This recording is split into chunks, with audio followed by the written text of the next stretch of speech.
حلما عمو تاب دوست داری؟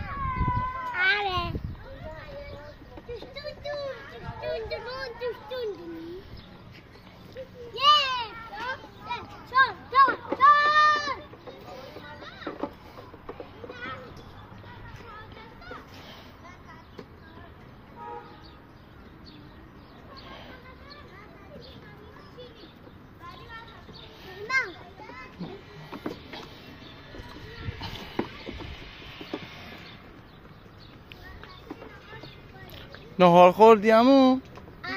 چی خوردی؟ آبگوش خوردی؟ آره. همیشه خوردی؟ نه. بابا با من گذاشتم. رفتی امرو ورزش کنی؟ آره. بابا من چی خوردی عمو؟ آبگوشت. با چی؟ با هیچی. مگه دکتر نگفت باید رژیم بگیری عمو؟ رژیم گرفتم حالا. ورزش هم میکنی عمو؟ آره. خب باش برو بازی کن با علیسا با دادا بازی کن.